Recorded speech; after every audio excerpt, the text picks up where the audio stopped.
بسم اللہ الرحمن الرحیم الحمد للہ نحمده ونستعینه ونستغفره ونؤمن به ونتوکل علیہ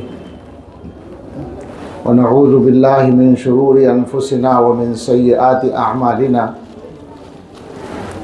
من يهده الله فلا مضل له ومن يضلله فلا هادي له ونشهد أن لا إله إلا الله وحده لا شريك له ونشهد أن سيدنا ونبينا ومولانا محمدا عبده ورسوله صلى الله تعالى عليه وعلى آله وأصحابه وبارك وسلم تسليما كثيرا. أما بعد فأعوذ بالله من الشيطان الرجيم. بسم الله الرحمن الرحيم. وما آتاكم الرسول فخذوه وما نهاكم عنه فانتهوا واتقوا الله إن الله شديد العقاب. صدق الله العظيم. قال رسول الله صلى الله عليه وسلم ذاق طعم الإيمان من رضي بالله ربا وبالإسلام دينا وبمحمد رسولا او كما قال علیہ الصلاۃ والسلام. اللہم صلی علی سیدنا محمد وآلہ واصحابہ وبارک وسلم. اللہ تعالیٰ کا شکر ادا کرتے ہیں کہ اللہ نے آپ کی خدمت میں حاضری کو آسان فرمایا. اللہ تعالیٰ اس اجتماع کو، اس گفتگو کو، اس کہنے سننے کو نافع بنا دے، ہم سب کے لیے نافع بنا دے اور اپنی بارگاہ میں قبول فرمائے. آج کل اگر موسم یا مناسبت دیکھی جائے تو یہ جلسوں کا موسم ہے، اور جو لوگ جلسوں میں جاتے ہیں انہیں روزانہ کچھ نہ کچھ بات کرنی پڑتی ہے. کچھ اس طرح کی بات ذہن میں ہے کہ ضرورت کی بات کی جائے، چاہے روزانہ ایک ہی بات ہو. یہ ہو سکتا ہے کہ کچھ سننے والے یہ کہیں کہ مولوی صاحب کو ایک ہی تقریر آتی ہے تو کوئی بات نہیں. اور ایک لطیفہ بھی یاد آتا ہے مجھے کہ ایک مولانا صاحب تھے جن کی عادت تھی ہمیشہ کربلا پہ تقریر کرنے کی. شاید شیعہ ہوں گے. وہ لوگ تھک گئے کربلا پر تقریر سنتے سنتے، تو ایک دن لوگوں نے مشورہ کیا کہ آج ان کا موضوع تبدیل کرانا ہے، لیکن اگر پہلے سے کہہ دیتے کہ موضوع فلاں ہونا ہے تو وہ سمجھ جاتے اور اپنے اس پر رہتے. تو عین وقت پر جب کرسی پر بیٹھ گئے، اس وقت ایک صاحب نے کان میں کہا کہ ہم سب کی یہ خواہش ہے کہ آج آپ قل هو اللہ پہ تقریر کریں. لوگوں نے یہ سوچا ہوگا کہ قل هو اللہ پہ تقریر ہوگی تو توحید پر، اللہ کی ذات، اللہ کی صفات، اللہ کی پاکی، اسی پر بیان ہوگا، کم سے کم کربلا نہیں پہنچیں گے. اب وہ تو مولانا صاحب تھے، مولوی کو آپ جانتے ہیں بات کرنے کے ڈھنگ تو آتے ہی ہیں، اور اگر شیعہ مولوی ہو تو اس کو تو جھوٹ بولنے کے ڈھنگ بھی بہت اچھے آتے ہیں. تو انہوں نے کہا ٹھیک ہے، خطبہ پڑھا. خطبے میں پھر وہ قل هو اللہ کی تلاوت کی، اور اس کے بعد ظاہر ہے کہ ترجمہ کرنا تھا. قل هو اللہ کا ترجمہ آپ لوگ جانتے ہی ہیں. قل کا مطلب ہے کہیے، حضور سے کہا جا رہا ہے. اللہ نے مخاطب کیا ہے اپنے پیغمبر صلی اللہ علیہ وسلم کو کہ آپ کہیے هو اللہ احد، اللہ ایک ہے. تو مولانا نے کہا کہ قل هو اللہ احد، آپ کہیے اللہ ایک ہے. آپ کہیے، کس سے کہا جا رہا ہے؟ اس ذات گرامی سے جس کے نواسے کو ظالموں نے میدان کربلا میں شہید کر دیا. سیدھے کربلا، قل هو اللہ سے کربلا پہنچ گئے، اور اس کے بعد بس کربلا پہ تقریر ہو گئی. یہ لطیفہ تو ہے ہی، خیر ظاہر ہے ایک لطیفہ ہے، پتہ نہیں ممکن ہے سچا بھی ہو لیکن ہے لطیفہ۔ میرا سنانے کا جو مقصد ہے وہ یہ ہے کہ آج کے زمانے میں مسلمانوں کی بھی ایک کربلا بنی ہوئی ہے ساری دنیا میں۔ اس لفظ سے گویا میں اس طرف لانا چاہتا تھا کہ ہم جو بات کر رہے ہیں یا روزانہ اگر کوئی پیغام مسلمانوں کو، اپنے لوگوں کو دینے کی کوشش کر رہے ہیں علماء، تو اس کا مقصد یہ ہے اصل میں کہ اس زمانے کی جو مصیبت ہے، اس زمانے کی جو کربلا ہے، اس کے مقابلے کی بات کی جائے، اس کے خطرات سے اپنے آپ کو بچانے کی بات کی جائے۔ وہ کیا ہے؟ بہت سادہ سی بات ہے، بالکل نئی بات ہے ہی نہیں، پرانی بات ہے۔ وہ بات یہ ہے کہ اللہ نے راستہ متعین کیا ہے، سیدھا راستہ، اہدنا الصراط المستقیم والا راستہ جو جنت میں لے جانے والا ہے، اور ساتھ میں مقابلے میں ایک طاقت ہے جس کو ہم شیطان یا ابلیس کے نام سے جانتے ہیں۔ وہ اللہ تعالیٰ کی حکمت کے تحت ہمارے ساتھ دنیا میں آیا ہے۔ وہ اس کا جو پروگرام ہے، اس کا جو مشن ہے، اعلان شدہ مشن، وہ ہے سارے انسانوں کو دوزخ میں لے جانا، جہنم میں لے جانا۔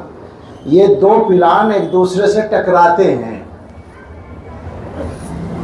ایک اللہ کا کی گویا مرضی کا منصوبہ ہے، اللہ تعالیٰ کی رضا کا، اور ایک ہے شیطان کی مرضی کا۔ اور ظاہر ہے کہ یہ مقابلہ تو نیا نہیں ہے، آدم علیہ السلام کے زمانے سے ہے اور مسلسل چل رہا ہے۔ لیکن ہر دور میں جب کوئی لڑائی ہوتی ہے، مقابلہ ہوتا ہے، تو ہر دور کے مزاج اور ماحول کے اعتبار سے اس کے لیے ہتھیار، اگر ہتھیار کا لفظ چل سکے، آج کل لفظ بولتے ہوئے بھی ڈر لگتا ہے کہ کچھ بھی مطلب نکالا جا سکتا ہے کسی بات کا، کہ وہ کہیں گے کہ مولوی صاحب مسجد میں ہتھیاروں کی بات کر رہے تھے۔ ہاں یہ سب ہے، یہ اسی کا حصہ ہے۔ اس پر بھی سن لو یہ سچا قصہ کہ مراد آباد میں ایک تھانے میں رپورٹ کرائی گئی برادران وطن کی طرف سے کہ مسلمانوں کے یہاں رات کو اسلحہ آتا ہے اور اس کے پہنچنے کی اطلاع صبح کی اذان میں دیتے ہیں، الصلاۃ خیر من النوم، اسلحہ خیریت سے پہنچ گیا ہے۔ جی، اور مسلمانوں کے بعض قائدین کو جا کے سمجھانا پڑا کہ بھائی یہ الصلاۃ خیر من النوم کا مطلب اسلحہ نہیں ہے، یہ تو نماز ہے، نماز کے بارے میں بتایا جا رہا ہے کہ نماز نیند سے بہتر ہے۔ آپ سمجھیں، الصلاۃ خیر من النوم، اسلحہ خیریت سے پہنچ گیا۔ اس لیے میں کہہ رہا تھا کہ لفظ بولنے میں بھی آج کل احتیاط کی ضرورت ہو گئی، لیکن اب کیا کریں، ہماری تو کوئی چیز راز نہیں ہے۔ ہماری اور ہمارے مسلمان بھائیوں کی اور مدرسوں کی اور دین کے تمام کاموں کی زندگی کھلی کتاب ہے، ہمارے پاس چھپانے کے لیے کچھ بھی نہیں ہے۔ اور اگر کسی کے پاس کچھ ہوگا بیچارے کا تو ماشاءاللہ مخبر اتنے ہیں کہ وہ پہنچا دیں گے۔ یہ بھی اسی کربلا کا حصہ ہے۔ پورے ملک میں ہر طبقے میں، ہماری اور آپ کی شکل میں بھی، اور فلاں اور فلاں تمام شکلوں میں، مدرسوں میں بھی، یونیورسٹیز میں بھی، کالجز میں بھی، نہیں صاحب گھروں میں بھی۔ مجھے بمبئی کے ایک عالم نے بتایا کہ پولیس اسٹیشن والوں نے باقاعدہ ان کو کہا کہ آپ کس دن کون سی گاڑی سے آپ نے سفر کیا، کہاں گئے، وہاں کیا کھایا، یہ ہمیں معلوم ہے۔ تو اس لیے اگر کچھ ہمارے پاس چھپانے کو ہوتا بھی تو نہیں چھپایا جا سکتا تھا، تو اس لیے سادہ سی بات ہے، بے تکلف۔ میں یہ کہہ رہا تھا کہ ہر دور میں یہ لڑائی رہی ہے، اور اگر کوئی آدمی ان بچوں کو یہاں سے لے جانے میں کامیاب ہو جائے بغیر شور کے تو بڑی آسانی ہو جائے گی، میں دعا دوں گا، اور بڑوں سے پھر میں لڑوں گا ان سے یہ کہوں گا کہ آج تک بچوں کو چپ رہنا نہیں سکھا سکے دینی مجلس میں اور مسجد میں. اور یہ یہاں کا عیب نہیں ہے، آپ بالکل مطمئن رہیں. یہ یہاں کا عیب نہیں، پورے ہندوستان کی بات میں کر رہا ہوں. تو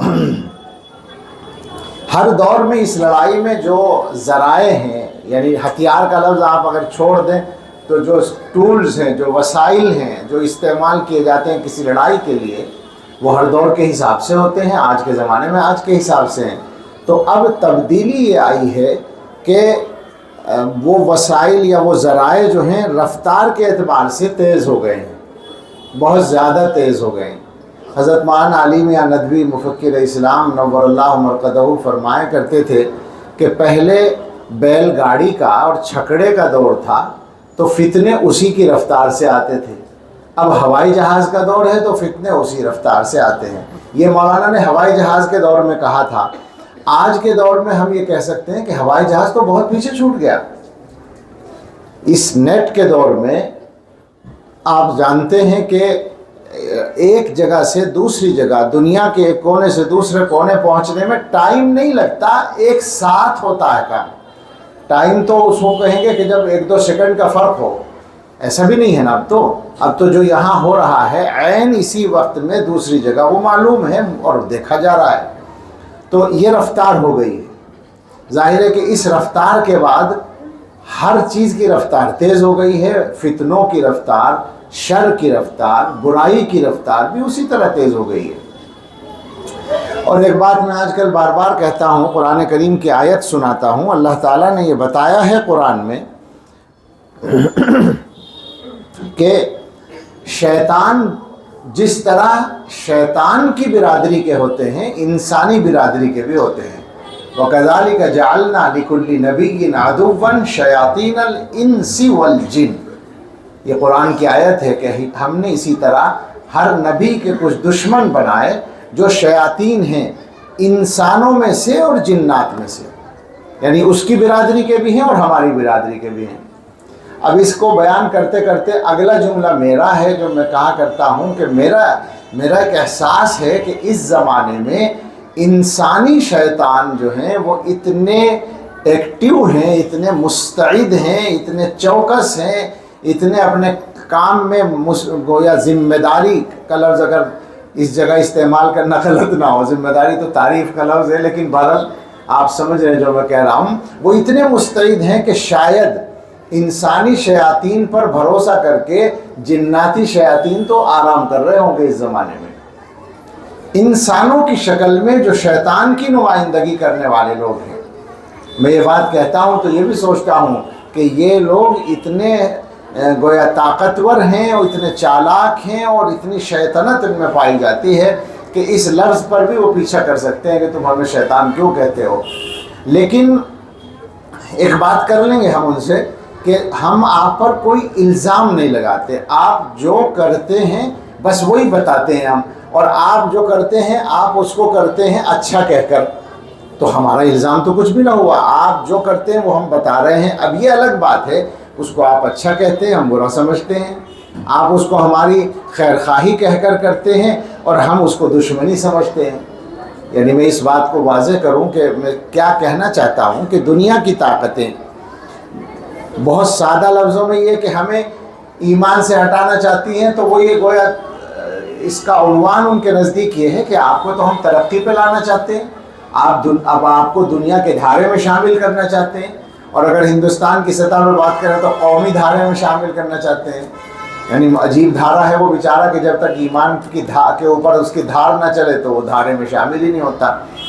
تو یہ بات کہ ایمان سے ہٹانا ہے اور اس کو ہماری خیر خواہی کا نام دینا ہے، یا یہ کہ عقیدوں کو خراب کرنا ہے، یہ کام ہو رہا ہے.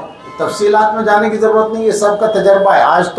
آج کے زمانے میں اور اس مجمع میں تو مجھ سے زیادہ بہت زیادہ جاننے والے لوگ موجود ہیں جو ان چیزوں کو زیادہ جانتے ہیں کہ دنیا میں عقیدے کو خراب کرنے کے لیے، عقیدوں میں شک پیدا کرنے کے لیے، اور وہ سارے عقیدے جو بنیادی عقیدے ہیں ان کا تعلق اللہ کی ذات سے بھی ہے، اللہ کے رسول صلی اللہ علیہ وسلم کی ذات سے بھی ہے، قرآن سے بھی ہے، اور اسلام کے دیگر احکام سے بھی ہے۔ مثلاً یہ کہ صاحب پردہ نہیں ہونا چاہیے، اور پردے پر ڈیبیٹ کریں گے آپ بیٹھ کر، اور اس میں جو ہے باتیں کرنے والے باتیں اس طرح کی کریں گے کہ ہماری طرف سے بات کرنے والے بھی انہی کی بات کو پکا کر دیں گے۔ اتنے احمقوں کو وہاں بٹھایا جائے گا۔ یہ پلان کے تحت ہوتا ہے نا۔ میں یہ بات کہا کرتا ہوں کہ اگر یہ ذرائع ہم لوگ اپنے ہاتھ میں لے کر استعمال کرنے پر آ جائیں، کاش ایسا ہو جائے، گنجائش تو ہے، قانون کوئی منع تو نہیں کرتا، یہ تو ہماری سستی ہے کہ ہم نہیں کرتے، ہماری سستی ہے۔ اگر ہم اس سستی کو دور کر لیں، بات واپس نہیں آتی، اس لیے میں روک کر ذرا سا اس بات کو اور کھولنا چاہتا ہوں۔ سستی کیوں کہہ رہا ہوں میں؟ بہت سے لوگوں کے دلوں میں جذبہ آتا ہے کہ فلاں فلاں کام ہونے چاہیے، میڈیا اپنا ہونا چاہیے، لیکن کرنے کے لیے جو محنت چاہیے وہ محنت کرنے کو شاذ و نادر ہی کوئی تیار ہوتا ہے، ورنہ تیار نہیں۔ اپنے حصے کا جو کام ہمارے ذمے آتا ہے وہ کرنے کو ہم تیار نہیں ہیں۔ تو یہ ظاہر مسئلہ ہے ہمارے لیے، اس لیے میں نے اس کو عزت رکھنے کے ساتھ سستی کا لفظ اس کے لیے بولا ہے۔ غیر ذمہ داری اور سب کچھ ہے اس میں۔ تو اگر ہم یہ سستی چھوڑ دیں اور ہم بھی بیٹھ کر گویا باتیں بنانے کی ایک محفل جمایا کریں اور ہم شروع کر دیں یہ کام، مجھے روکا جاتا ہے اس بات کو کہنے سے، لیکن اب کیا کروں، جب میرے دل میں آتی ہے تو میں کہہ دیتا ہوں اللہ کے بھروسے پر۔ تو ہم اگر شروع کر دیں وہی کام تو کیا ہوگا؟ وہی منہ چھپانے کو جگہ نہیں ملے گی، پھر یہی کہوں گا اور کیا کہوں گا۔ یعنی مطلب یہ ہے کہ اسلام کے احکام کو آپ موضوع بناتے ہیں، آپ بناتے ہیں نا، ہم بنانے لگے اگر آپ کے مذہب کے احکام کو تو کیا ہوگا آپ ہمیں بتائیں۔ آپ خود اپنے مذہب کو جانتے ہوں کہ کتنا جانتے ہیں، تو اگر گویا مقابلے کی بات آتی ہے تو ہمارا ایمان ہے اور ہمارا تجربہ ہے اور تاریخ کی شہادت ہے، سب کچھ کہہ رہا ہوں میں، ایمان بھی ہے ہمارا، ہم نے دیکھا بھی ہے اور ساری تاریخ اس کی گواہ ہے کہ اللہ تعالیٰ نے پہلے ہی بتا رکھا ہے هو الذی ارسل رسولہ بالہدی ودین الحق لیظہرہ علی الدین کلہ۔ اللہ نے رسول کو جو بھیجا ہدایت دے کر اور دین حق دے کر، وہ اس لیے بھیجا کہ اس دین کو سارے دینوں پر، سارے مذہبوں پر غالب کرنا ہے۔ تو یہ ہمیشہ غالب ہے ہمارا دین، ہمارا مذہب۔ تجربے میں، مقابلے کے کسی بھی پلیٹ فارم پر ناکام ہوا ہو، پیچھے رہا ہو، ایسا نہیں ملے گا۔ ہم یہ نہیں کہتے کہ ہر مناظرہ ہم جیت جائیں گے، ہر ڈیبیٹ ہم جیت جائیں گے۔ جیتنے ہارنے کا مسئلہ نہیں ہے، مسئلہ ہے دلوں سے پوچھنے کا، مسئلہ ہے دلوں کو اپیل کرنے کا، مسئلہ ہے ذہن و دماغ کے قبول کرنے کا۔ یعنی مطلب یہ ہے کہ آج کا انسان لاجک چاہتا ہے تو ٹھیک ہے، لاجک سے بات کر لو، دلیل سے بات کر لو، مطلب وہ چاہتا ہے کہ بات اس طرح کی جائے کہ سمجھ میں آ جائے۔ تو دنیا میں 100 برس سے زیادہ ہو گئے ہیں، الحاد جو پھیلایا گیا، یعنی ایتھزم جو پھیلایا گیا، اس کا تو بنیادی نقطہ ہی یہ تھا کہ سمجھے بغیر مت مانو۔ ان کی جو بنیاد ہے وہ یہ ہے کہ جو بات سمجھ میں آئے وہ مانو، جو سمجھ میں نہ آئے وہ نہ مانو۔ اور یہ بات آسانی سے سمجھ میں آ جاتی ہے آدمی کی، یہ والی بات کہ بھائی ہاں سمجھ کے ہی تو ماننا چاہیے، بغیر سمجھے ماننے کا کیا مطلب ہے؟ ہم کوئی جانور تھوڑی ہیں، ہماری سمجھ میں تو آنا چاہیے۔ لیکن اگر انہی آدمیوں سے یہ پوچھیں کہ آپ ہمیں سمجھا دیں کہ یہ سمجھنے کی جو صلاحیت آپ کے اندر ہے، اس کی یہ کہاں رکھی ہوئی ہے، ذرا سا یہی سمجھا دیں۔ میڈیکل سائنس ہمیں یہ سمجھا دے کہ وہ جو عقل ہے وہ کہاں ہے، وہ جو سمجھنے کی صلاحیت ہے وہ کہاں ہے، بتائے گا کوئی؟ ابھی تک تو نہیں بتا پائے۔ یہی گڑبڑ ہے، یہ مزاج بنانا، یہ ذہن بنانا، یہ عقیدوں کو غلط کرنے کی اور عقیدوں کو خراب کرنے کی بنیاد ہے۔ عجیب بات ہے، سارے معاملات میں انسان بہت سی چیزوں کو سمجھے بغیر مان لیتا ہے۔ آپ ڈاکٹر کے یہاں جاتے ہیں، ڈاکٹر جو کچھ کہتا ہے مان لیتے ہیں، یعنی علاج کے لیے جب آپ جاتے ہیں وہ کہتا ہے یہاں لیٹ جائیے. اب ہم بحث کرنا شروع کر دیں کہ لیٹنے کی کیا ضرورت ہے, جو کام آپ کو کرنا ہے بیٹھ کے نہیں ہو سکتا. ہاتھ یوں کر لیجئے, ہم کہیں صاحب اگر یوں کر لیں تو کیا ہو جائے گا, کرتا ہے کوئی بحث بغیر سمجھے مانتے ہیں یا نہیں مانتے. نہیں, میں سچ کہہ رہا ہوں کہ میرے ذہن میں یہ سوال آتا ہے جب مجھے ڈاکٹر لٹاتا ہے, تو میرے ذہن میں یہ سوال آتا ہے کہ صاحب یہ ہاتھ یوں کیوں کرا رہے ہیں, اگر میرے ہاتھ یوں رہیں گے تو کیا فرق پڑ جائے گا. حقیقت یہ کہ کوئی فرق نہیں پڑے گا, اس کو تھوڑی سی آسانی ہوتی ہے بس. لیکن ہم وہاں بغیر سمجھے ماننے کی عادت رکھتے ہیں. دین کے معاملے میں یہ کمپیوٹر کی کتنی باتیں بغیر سمجھے مانتے ہیں. اور ایک چیز اور ہے, کسی بھی معاملے میں اس کے جو ایکسپرٹ ہیں ان کی بات بغیر سمجھے مان لیتے ہیں. دین کے معاملے میں یہ چاہیے کہ صاحب مولوی صاحب کو سمجھانا پڑے گا, مولوی صاحب کی بات نہیں مانیں گے, ایسے نہیں مانیں گے. آپ سمجھائیے, مانیں گے نہیں, ماننا نہیں ہے. تو یہ باقاعدہ پھیلایا گیا ہے. حالانکہ اگر آپ جب یہ بات آ گئی تو میں اس کو ذرا سا 2-4 منٹ کہہ دوں, چونکہ یہ بہت بڑی بنیاد ہے اس زمانے میں. عقل کے استعمال کی مخالفت نہیں ہے, ساری عقل آپ استعمال کریں جتنی اللہ نے آپ کو دی ہے. میں نے تو یہ پڑھا ہے کہ دنیا میں سب سے زیادہ عقل جس آدمی نے استعمال کی تھی اس نے 20% استعمال کی تھی, ہے نا. ایسے ہی کچھ ہے, آئزیک نیوٹن نے, کسی نے, کیوں جی بھائی, آئنسٹائن جی, اس نے 20% کہتے ہیں نا لوگ. یعنی اللہ تعالیٰ نے جتنی عقل دی ہے سب سے زیادہ جس آدمی نے استعمال کیا وہ اس نے 20% استعمال کیا. ویسے ضروری نہیں کہ یہ بات سچی ہو, یہ بھی بات ہے.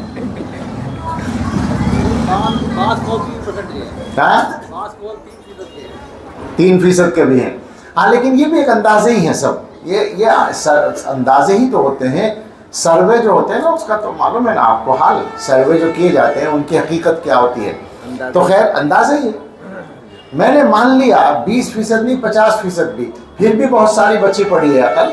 اور ہم ظاہر ہے کہ اس کو جب 20% پہ لا رہے ہیں تو ہم جیسوں کو تو شاید 1% پہ بھی نہیں رکھیں گے کہ انہوں نے تو کچھ بھی استعمال نہیں کیا. تو ہم دعوت دیتے ہیں کہ پوری عقل استعمال کرو. وہ سائنسداں جس نے 5 یا 10% یا 20% عقل استعمال کر لی وہ اللہ تک نہیں پہنچا, تو ہم تو یہ کہیں گے کہ اس نے اپنی عقل 1% بھی استعمال نہیں کی. صحیح طریقے سے استعمال کرتا تو پہنچ جاتا.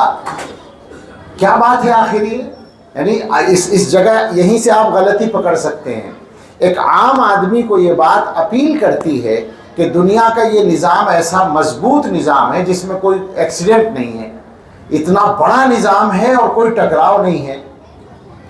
اب یہ سائنسداں ہی تو بتاتے ہیں ہمیں کہ ایک اور دوسرے سیارے کے درمیان اتنا فاصلہ ہے, اور پھر یہ جو نظام شمسی جو سولر سسٹم کہلاتا ہے اس کے اندر اتنے سیارے ہیں, ان میں اتنا فاصلہ ہے, اور یہ نظام شمسی جو اتنا بڑا ہے وہ ایک بہت بڑی گلیکسی کا چھوٹا سا حصہ ہے. اور وہ گلیکسی ایک نہیں وہ کروڑوں ہیں, اور ان کو ملا کر جو کیا بناتے ہیں کلسٹر, ان میں کروڑوں وہ ہوتے ہیں, اور پھر وہ سپر کلسٹر. یعنی میں جب یہ پڑھتا ہوں تو عقل ادھر ہی رہ جاتی ہے کہ کیسے تصور کریں اس کائنات کی وسعت کا. اب جو لوگ یہ بتا رہے ہیں تو ہمارا ایمان بڑھتا ہے الحمدللہ. ان کی سمجھ میں کیوں نہیں آتا؟ ڈھونڈنے والا ستاروں کی گزرگاہوں کا اپنے افکار کی دنیا کا سفر کر نہ سکا, جس نے سورج کی شعاؤں کو گرفتار کیا زندگی کی شب تاریک سحر کر نہ سکا. کیا ہے آخر یہ بات یہ ہے کہ وہ فارسی میں کہا گیا ہے خشت اول چون نہد معمار کج تا سریا می رود دیوار کج. پہلی اینٹ اگر ٹیڑھی ہوگی تو ساری دیوار اوپر تک ٹیڑھی ہی جائے گی. تو بنیاد آپ نے سوچنے کی صحیح نہیں رکھی, آپ نے فکر کی بنیاد صحیح نہیں کی, آپ نے مخلوق کو مقصد بنایا, یا کیا کہیں گے اس کو, مادے کو کیا کہتے ہیں, مٹیریل کو مقصد بنایا, مقصد بنا لیا تو الٹ گیا نا کام, وہیں گڑبڑ ہو گئی. آپ نے الٹی سوچ شروع کی ہے تو وہ الٹی رہے گی ہمیشہ. میں آپ سے سچ کہتا ہوں کہ مجھے کسی آدمی کے گمراہ ہونے پر اتنا تعجب نہیں ہوتا جتنا کسی سائنسداں کے گمراہ ہونے پر تعجب ہوتا ہے. وہ جو آج کل کا سائنسداں ہے، کیا ہے ڈاکٹر صاحب، ایلس سلور، ایک ہے نا تازہ، زندہ بھی ہے شاید، وہ تو ابھی مر گیا، ایلس سلور، ابھی امریکن سائنسداں ہے، اس کی جو تحقیقات ہیں، جس نے ارتھ پر ریسرچ کی ہے، زمین پر اور انسان پر، وہ کئی سال پہلے میں نے پڑھا تھا، اس کا خلاصہ مجھے یاد ہے۔ اس نے لکھا کہ وہ ملحد ہے، یہ پہلے سمجھ لیں، وہ منکر مذہب ہے، منکر خدا ہے، مگر وہ یہ لکھتا ہے کہ میں نے زمین کا مطالعہ کیا اور انسانوں کا، تو میری سمجھ میں آتا ہے کہ یہ انسان اس زمین کا رہنے والا نہیں ہے، بالکل واضح، یہ کہیں اور رہتا تھا اور وہاں کا پورا مزاج اور موسم اس کے مزاج کے مطابق تھا، وہاں اس سے شاید کوئی غلطی ہوئی تو وہاں کوئی ایسی طاقت تھی جس نے اسے وہاں سے اٹھا کر یہاں پھینک دیا۔ یہ کون کہتا ہے؟ ملحد ہے بالکل۔ اور وہ یہ کہتا ہے کہ میں نے اس لیے سمجھا کہ دنیا میں انسان کے علاوہ جتنے جاندار رہتے ہیں ان سب کو زمین کی تمام غذائیں یعنی فوڈز اور زمین کے تمام موسم سوٹ کرتے ہیں، بالکل موافق آتے ہیں۔ کوئی جانور، گوشت کھانے والا جانور گوشت کو پکاتا نہیں ہے، ایسے ہی کھا لیتا ہے، پتے کھانے والا جانور پتوں کو ایسے ہی کھا لیتا ہے، نٹس کھانے والا ایسے ہی کھا لیتا ہے، کچھ نہیں کرتا اس میں پروسیسر نہیں کرتا، وہ پکانے کا کوئی جھنجھٹ نہیں مول لیتا۔ لیکن انسان ہے، گوشت کھانا ہے تو اسے ٹکڑے کرے گا، دھوئے گا، مسالے ملائے گا، پکائے گا، اپنے ذائقے کے مطابق بنائے گا، تب کھائے گا۔ زیادہ تفصیل کروں گا تو لوگوں کے منہ میں پانی آ جائے گا۔ ہاں حضرت سے پانی دے دو، نہیں آیا۔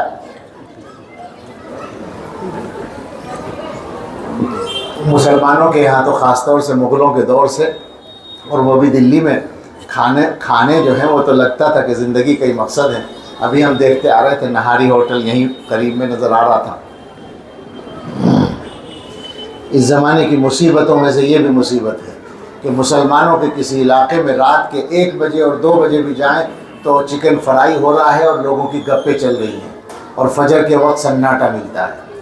اور دوسروں کے علاقے میں پورے ہندوستان کی بات آپ سے کر رہا ہوں، میں پورے ملک میں جگہ جگہ گیا ہوں اور ہر وقت میں گیا ہوں، میں نے ہر جگہ یہ نوٹ کیا کہ دوسروں کے علاقے میں رات کو 11 بجے کوئی نہیں ملتا، کوئی دکان کھلی، بلکہ تعجب ہوگا آپ کو، میں نے دلی کے ایک علاقے میں، تمہارے علاقے میں لوگوں سے کہا کہ پرانی دلی میں کہ بھائی پولیس والوں سے کہو کہ یہ دکانیں بند کرائیں آپ کو رات کو، تو لوگوں نے کہا کہ پولیس سختی نہیں کرتی، ٹال دیتی ہے۔ اور میں نے کانپور میں کہا لوگوں سے کہ اس کے بارے میں پولیس سے بات کریں، بالکل انہوں نے یہی بتایا کہ مسلمانوں کے علاقے میں پولیس ایسی گزر کے چلی جاتی ہے اور ہندوؤں کے علاقے میں سختی سے بند کراتی ہے۔ اب اس کے 2 مطلب ہو سکتے ہیں، یا تو وہ سوچتے ہیں کہ بھائی کیوں جھگڑے میں پڑے، اور یا یہ سوچتے ہیں کہ مرنے دو ان کو، 2 ہی باتیں، یہ ہر جگہ ہو رہا ہے، مصیبت ہے۔ تو خیر، اس نے کہا کہ موسم کی بات کریں تو ہر جانور زمین کے موسموں کو جھیل لیتا ہے، اسے بارش میں کھڑے رہنا پڑے وہ کوئی مسئلہ نہیں ہوتا، دھوپ میں رہنا پڑے مسئلہ نہیں ہوتا، سردی کے لیے کوئی جانور کپڑے نہیں بناتا، سارے موسموں کو جھیل لیتا ہے۔ لیکن انسان کسی موسم کو جھیل نہیں پاتا، گرمی ہو تو اسے ٹھنڈک چاہیے، ٹھنڈک ہو تو اسے گرمی کا سامان چاہیے، اور برسات میں بارش میں زیادہ دیر نہیں رہ سکتا، دھوپ میں نہیں رہ سکتا۔ یہ سب باتیں دیکھ کر میری سمجھ میں یہ آتا ہے کہ یہ انسان یہاں کا رہنے والا نہیں ہے، یہ کسی ایسے سیارے پر رہتا تھا جہاں کی غذائیں اور جہاں کا موسم اس کے مزاج کے بالکل مطابق تھا۔ یہ سارا کچھ میں نے اخبار میں پڑھا ہے، اور جیسے ہی پڑھا تو مجھے آیت یاد آئی کہ اللہ تعالیٰ نے حضرت آدم علیہ السلام کو جنت کی نعمتوں کا احساس دلاتے ہوئے فرمایا تھا، اِنَّ لَكَ أَلَّا تَجُوعَ فِيهَا وَلَا تَعْرَى وَأَنَّكَ لَا تَظْمَأُ فِيهَا وَلَا تَضْحَى۔ آپ کو جنت میں نعمت حاصل ہے کہ نہ لباس کا مسئلہ ہے، نہ بھوک کا، نہ پیاس کا، نہ دھوپ کا، سارے مسئلے حل ہیں۔ ایک بات اور کہی ہے اس نے، اس سے بھی ہماری تاریخ کی تائید ہوتی ہے۔ آج کل آپ کو پتہ ہے کہ 1 کروڑ سال پرانے ہڈیاں نکلتی ہیں، 5 لاکھ اور 10 لاکھ تو بہت پرانی باتیں ہو گئیں، اللہ جانے کہاں سے ان کو 5 لاکھ اور 1 کروڑ میں فرق مل جاتا ہے۔ وہ یہ کہتا ہے کہ میرا ایک اندازہ اور ہے کہ انسان کو اس زمین پر آئے ہوئے زیادہ عرصہ نہیں گزرا، کچھ 1000 سال ہی ہوئے ہیں، اس لیے کہ انسان کی جو صلاحیت ہے اس کے اعتبار سے اگر یہ 1 آدھ لاکھ سال سے، لاکھوں سال سے ہوتا تو زمین کو اپنے مزاج کے تابع بنا چکا ہوتا. ابھی تک بنا نہیں پایا، اس کا مطلب یہاں زیادہ پرانا نہیں ہے. اب یہ ساری باتیں ایک آدمی کہتا ہے اور وہ اللہ کو نہیں مانتا، وہ خالق کو نہیں مانتا، وہ مذہب کو نہیں مانتا. چکر کیا ہے آخر؟ یہ سوچے ذرا. دو باتیں سمجھ میں آتی ہیں، ایک تو وہی کہ انہوں نے راستہ غلط اختیار کیا، دوسرے آخر میں وہی کہنا پڑے گا کہ ہدایت اللہ کے ہاتھ میں ہے. یہ بھی کہنا پڑتا ہے من یہدہ اللہ فلا مضل لہ ومن یضللہ فلا ہادی لہ. تو بات یہ نہیں ہے کہ ہم عقل استعمال کرنے کے مخالف ہیں، بات یہ ہے کہ عقل کا صحیح استعمال، بجا استعمال، جہاں عقل کا استعمال ہونا چاہیے وہاں. اور ظاہر ہے کہ انسان کی جو عقل ہے وہ انسان کی ہے نا. انسان خود لامحدود نہیں ہے، انسان کی ہر صلاحیت کی ایک حد ہے. جسمانی صلاحیتوں کی حد کو سب مانتے ہیں. ہاتھ میں اٹھانے کی طاقت ہے، کتنا وزن اٹھاتا ہے ہاتھ؟ کوئی بھی آدمی ہو، اگر کوئی بہت بڑا وزن اٹھانے کا ماہر ہو تو کتنا اٹھاتے ہوں گے آج کل وہ جو ویٹ لفٹر کیا ہوتے ہیں، وہ کیا کتنا اٹھاتے ہیں؟ وہ ایک ہاتھ سے کتنا اٹھاتے ہیں؟ چلیے 150 مان لیجئے، 200 مان لیجئے، کہیں تو رکتے ہیں. ہم سے تو 15 کلو بھی نہیں اٹھے گا. میں نے اپنے ایک استاذ محترم سے سنا کہ گاما پہلوان جو تھے لاہور میں رہتے تھے، پنجاب کے تھے وہ. انہوں نے جس زمانے میں پہلوانی چھوڑ دی تھی تو اس زمانے میں ایک آدمی آیا ان کو دیکھنے ملنے کے لیے. اب وہ آیا تو دیکھا، پتہ چلا کہ بڑھاپا آ گیا ہے. تو اس نے کہا کہ استاد میں تو آپ کو دیکھنے آیا تھا اور میرا جی چاہتا تھا کہ آپ کا کوئی کمال دیکھوں. کہنے لگے بھائی اب بڑھاپا آ گیا، اب کیا کمال دکھا رہے ہیں؟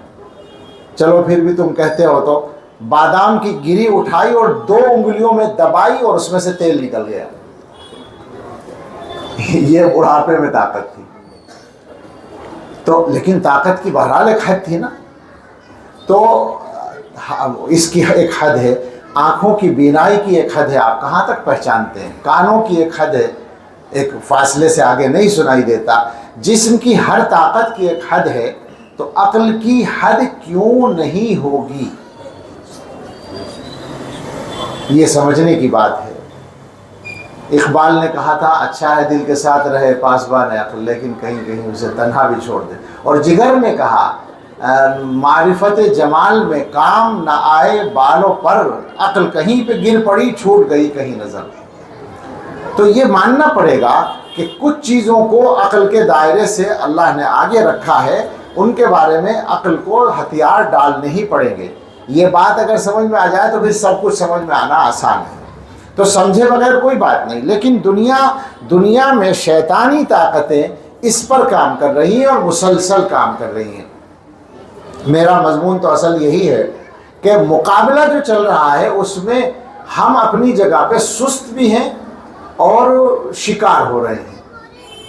یہ تو ظاہر ہے کہ مقابلہ تو ہمیشہ رہا ہے. کیا رسول اللہ صلی اللہ علیہ وسلم کے زمانے میں، حضرات صحابہ کے زمانے میں شیطانی طاقتیں کچھ کمزور رہی ہوں گی؟ اس وقت تو شیطان کی بھی تھوڑی سی عمر کم رہی ہوگی، کم سے کم 1400 برس تو کم ہوگی. اب اس کی عمر 1400 برس اور بڑھ گئی، بڑھاپے کی طرف آ رہا ہے وہ. مگر وہ بے فکر رہے ہیں، وہ ہم سب سے جوان بڈھا ہے. لیکن بہرحال تو اس وقت بھی شیطان کی طاقتیں اتنی ہی طاقتور تھی، مقابلہ اتنا ہی سخت تھا، مشکل تھا، بہت مشکل تھا، آسان نہیں تھا. لیکن ادھر بھی طاقت تھی. مسئلہ یہ ہے، اور یہاں ہم شکار بن رہے ہیں. دنیا کے اندر شیطانی طاقتیں کس طرح سے خراب کرنے کی کوشش کریں. اب تفصیل میں جانے کا مزید موقع نہیں ہے مجھے. میرا تو خیال ہے کہ آپ لوگوں کو دیکھ کے شاید میں بولنے لگا، ورنہ تو میں سوچ رہا تھا کہ بولنے کی قدرت بھی ہوگی یا نہیں آج. عمل کی طرف آئیں. یہ تو عقیدے کی بات تھی. تو آپ غور کریں کہ انسانوں کے عمل کو خراب کرنے کے لیے، کاموں کو خراب کرنے کے لیے، یا یوں کہیے آسان لفظوں کردار کو خراب کرنے کے لیے کیا کچھ نہیں ہو رہا ہے.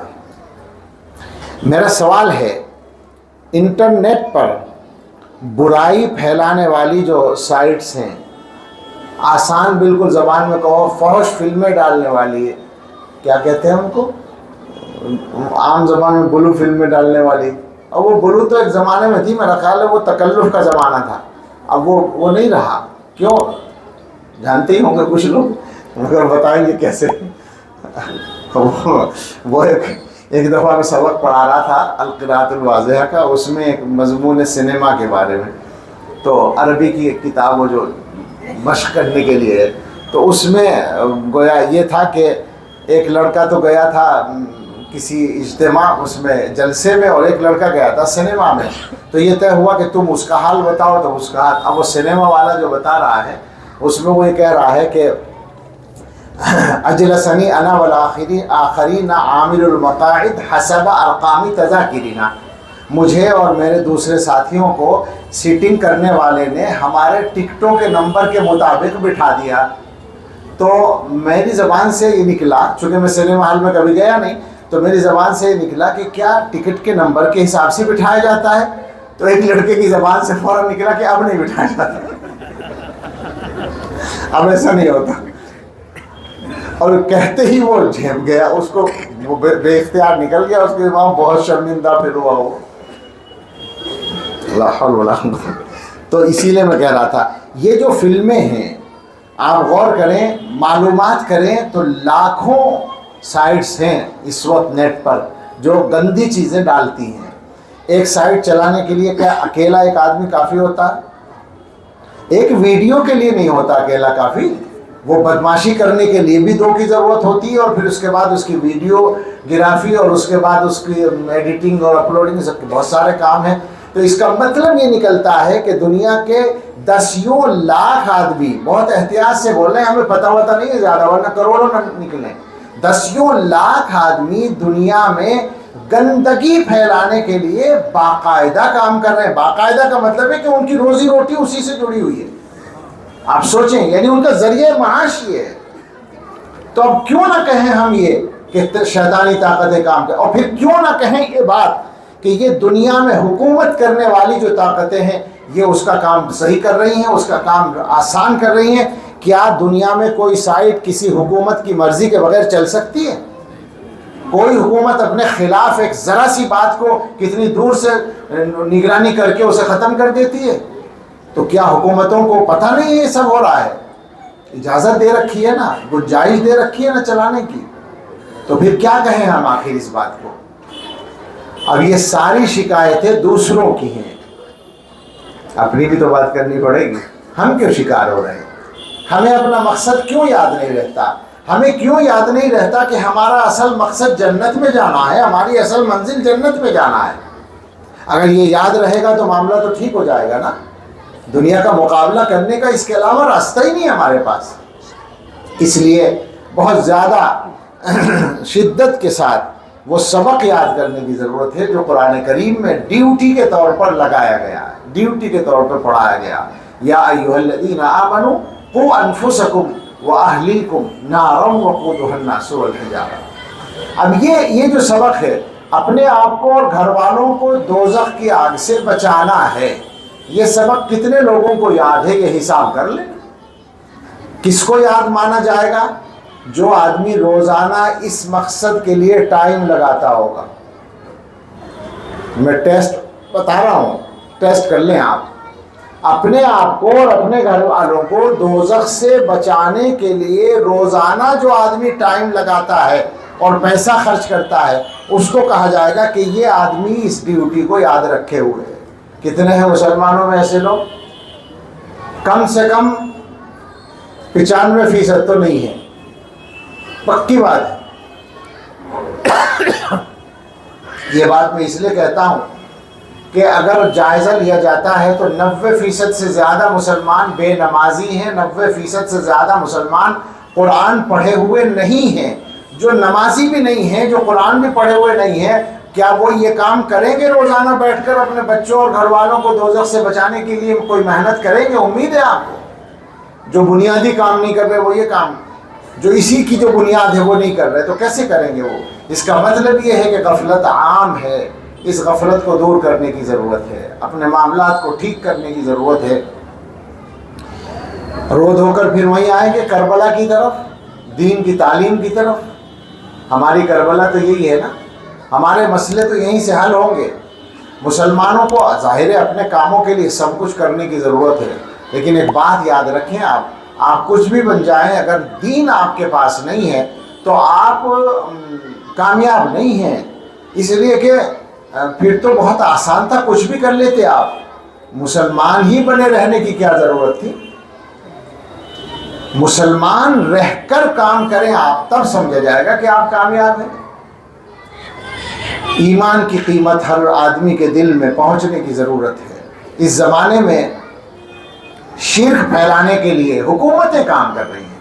میں یہ بات کہا کرتا ہوں آج کل کہ تعلیم کو تبلیغ کے لیے، اپنے مذہب کی تبلیغ کے لیے عیسائی لوگ بہت زمانے سے استعمال کر رہے ہیں، مدتیں ہو گئیں۔ ہندوستان میں مغل بادشاہ دلی کے تخت پر بیٹھے ہوئے تھے، اس وقت سے مشن اسکول ہے ہندوستان میں، آپ تاریخ پڑھیں۔ اب ماشاءاللہ یہ آج کی جو طاقت ہے، جس کے ہاتھ میں اس وقت پاور ہے، اقتدار ہے، اس نے بھی یہ سبق سیکھ لیا ہے، تو انہوں نے بھی اب تعلیم کو اس کے لیے استعمال کرنا شروع کر دیا ہے، اور مضبوطی کے ساتھ کر دیا ہے، جس کی وجہ سے شرک پھیلنے کا بدترین خطرناک معاملہ سامنے آ رہا ہے۔ اور اگر مسلمانوں نے اپنے معاملے کو صحیح طور پر سنبھالنے کی سنجیدہ کوشش نہیں کی تو اگلی نسلوں کو مسلمان باقی رکھنا آسان نہیں رہے گا۔ یہ پکی بات، یہ دیوار کا لکھا ہوا ہے، یہ بے وجہ کے خطرے نہیں ہیں۔ میں جو بول رہا ہوں، اگر کسی کو ایسا لگتا ہو کہ یہ کوئی میں جذبات میں تو بولتا ہی نہیں، میں تو سادہ باتیں کرتا ہوں، لیکن اگر آپ کو شک ہو تو نیو ایجوکیشن پالیسی پر ایک نظر ڈال لیں۔ انڈیا کی، ہندوستان کی جو پالیسی تازہ ہے، اصلاً وہ 2019 میں بنی تھی اور بعد میں پھر وہ نافذ ہوئی ہے۔ اردو، ہندی، انگریزی تینوں زبانوں میں ملتی ہے، جو جس زبان میں پڑھنا چاہے پڑھ لے جا کر، اس کے بعد ہماری بات پر غور کر لے کہ ہماری بات صحیح لگتی ہے یا غلط لگتی ہے۔ اب اس کا کیا کریں گے؟ رہنا یہیں ہے، یہیں رہیں گے، یہیں جئیں گے، یہیں مریں گے، تو کرنا ہی ہے۔ لیکن ظاہر ہے کہ اپنے مذہب کے ساتھ رہنا ہے، اپنے پورے مذہب پر مضبوطی کے ساتھ قائم رہتے ہوئے ہندوستان میں رہنا ہے۔ میں نے یہ بات کہی تھی ایک جگہ، غالباً حیدرآباد میں، کہ ہم اپنی حکومت سے اور برادران وطن سے یہ بات پوچھتے ہیں، آپ راشٹرواد کی بات کریں گے کہ صاحب وطن سے وفاداری، ہندوستان سے، بھارت سے، تو یہی چاہیے یا کچھ اور بھی مقصد ہے؟ اگر یہی چاہیے تو ہمارے لیے مسئلہ بہت آسان ہے۔ ہم سے زیادہ وفادار کون ہوگا؟ آپ کبھی بھی آزما لیں، اور آزما کیا لیں، آپ آزما چکے ہیں اور آج بھی آزما رہے ہیں۔ میں یہ بات جانتا ہوں، میں یہ بات آپ کو بتا رہا ہوں کہ حکومت یہ بات جانتی ہے، حکومت چلانے والے لوگ یہ بات جانتے ہیں کہ ہندوستان کا مسلمان سب جگہ کے مسلمانوں سے بہتر ہے۔ یہ بات وہ کہتے ہیں، یہ مانتے ہیں، اور ملک کے لیے بہتر ہے، یہ مانتے ہیں، وہ پتہ ہے ان کو۔ تو آپ آزمائے بیٹھے ہیں، آزما رہے ہیں مسلسل، لہٰذا یہ تو کوئی مسئلہ نہ ہوا۔ اس کا نام لے کر آپ ہمیں ہمارے مذہب سے اگر ہٹانا چاہتے ہیں تو اس کے لیے ہم تیار نہیں ہیں، یہ ہمارا اعلان ہے۔ یہ کوئی مسئلہ نہیں ہے، یہ غور کرنے کی بات ہی نہیں ہے۔ اور مسلمانوں کو، سارے مسلمانوں کو اب اس زمانے میں یہی عہد کرنا پڑے گا۔ میں یہ دیکھ رہا ہوں، مجھے ڈر لگتا ہے بات کہتے ہوئے، میری حیثیت کچھ نہیں، چھوٹا وہ بڑی بات نہ ہو جائے، لیکن اب کیا کریں، بہت سی بڑی باتیں جب نہ کہی جا سکتی ہوں یا نہ کہی جا رہی ہوں تو ضرورت کے تحت کہنی پڑتی ہیں کہ آج کے زمانے میں پیسے کے لیے اور صاحب سیاست کے لیے، اقتدار کے لیے اور شادیوں کے لیے ایمان بکنا، مجھے مطلب میرے الفاظ رک جاتے ہیں میرے، اس لیے کہ میں وہ آدمی ہوں، میں آپ کے سامنے بیٹھا ہوں 25-30 سال پہلے، اگر کچھ لوگ یہاں ہوں گے، میرے وطن کے لوگ بھی ہیں، رشتہ دار بھی بیٹھے ہیں، میری باتیں سنتے ہوں گے تو یاد ہوگا کہ میں جوش میں بولا کرتا تھا اور میں کہتا تھا مسلمان اپنا ایمان نہیں چھوڑتا. میں کہتا تھا، فخر سے کہتا تھا. مجھے تکلیف ہوتی ہے اپنے وہ الفاظ سوچ کر. آج سوچتا ہوں تو میں اس عمر میں آ کر، تجربے کی عمر میں آ کر یہ کہنے کے لائق نہیں رہا. کیسے کہوں؟ میں تو قدم قدم پر دیکھ رہا ہوں ذرا ذرا سی چیزوں کے لیے ایمان جا رہا ہے. اس کو تو بدلنا پڑے گا. اس طرح تو کام چلنے والا نہیں ہے. کوئی نہیں بچا سکتا، پھر کوئی طاقت نہیں بچا سکتی. ایمان کی قیمت کو تو سمجھنا ہی پڑے گا، اور ایمان بچانے کے لیے جو کام کرنے چاہیے، قانون کے خلاف کچھ بھی نہیں کرنا پڑے گا. ہمارا آئین تو ہمارے سامنے ہے. ہمارا آئین پورے طور پر ہمیں آزادی دیتا ہے. اس آزادی کو باقی بھی رکھنا ہے، اس پہ عمل بھی کرنا، اس سے فائدہ بھی اٹھانا ہے، اپنے مذہب کی حفاظت کے لیے، اپنے دین کی حفاظت کے لیے. بچوں کو چاہے جہاں پڑھائیے، مگر 100% بچے مدرسے یا مکتب میں آنے چاہیے. اس کے علاوہ اب چارہ نہیں بچا ہے جناب. اب گھر پر پڑھانے سے بھی کام چلنے والا نہیں ہے. میں سچ کہہ رہا ہوں یہ بات. اب تو آپ کو بھیجنا پڑے گا بچوں کو. یہ اس کے علاوہ آپ کوئی راستہ نہیں ہے. اور اللہ کے بھروسے پر یہ بات کہتے ہیں کہ اگر مسلمان اس کے لیے تیار ہیں تو علماء اس کے لیے پہلے سے تیار بیٹھے ہیں. انشاءاللہ کام کر رہے ہیں، محنت کر رہے ہیں ہر جگہ. جمعیت علماء نے اپنا دینی تعلیمی بورڈ بہت فعال کر دیا اور مسلسل محنت ہے. اور اس کے علاوہ مسلم پرسنل بورڈ اور فلاں تنظیمیں اور ہر علاقے کے بڑے مدرسے، بڑے ادارے، اور بہت سی جگہوں پر اکیلے آدمی سینکڑوں مکتب بھی چلا رہے ہیں، ہزاروں مکتب بھی چلا رہے ہیں. اتنی بڑی تعداد میں جانتا ہوں، مجھے تعداد کا اندازہ ہے پورے ملک میں چلنے والوں مکتبوں کا لاکھوں ہیں وہ. اس کے باوجود ابھی 10% سے زیادہ بچے مکتبوں میں نہیں پہنچے ہیں. یعنی ان کے ایمان کی حفاظت کا مضبوط انتظام نہیں ہوا ہے. دعا کریں اللہ تعالی ہمیں صحیح حالات کو سمجھنے کی توفیق دے، کام کو بنانے کی توفیق دے.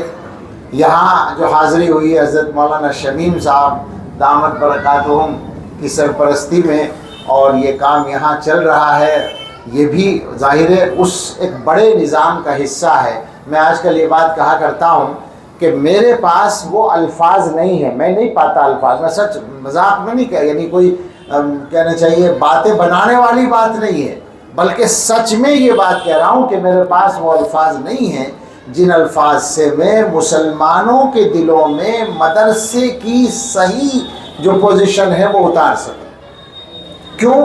میں مدرسے کو جانتا ہوں، اور میں دنیا کے تھوڑے سے حالات کو جانتا ہوں، اور دنیا والوں کی نظر میں جو مدرسے کی پوزیشن ہے وہ جانتا ہوں. اس کے بعد میں یہ بات کہہ رہا ہوں کہ مسلمانوں کو سمجھانا صحیح معنی میں اس کے لیے کوئی الفاظ نہیں ہے. ایمان بچانا نمبر 1 کی ڈیوٹی ہے، اور ایمان بچانے کی جو سب سے بڑی کارگاہ ہے وہ مدرسہ ہے، وہ مکتب ہے. اس کے لیے مستعد ہو جائیں. اور باقی باتیں تو بہت ہیں کرنے کی. اللہ تعالی ہمیں اپنے ذاتی معاملات کو، گھریلو معاملات کو، معاشرت کے اور کاروبار کے اور ہر چیز کے جو معاملات ہیں ان کو بھی صحیح کرنے کی توفیق عطا فرمائے.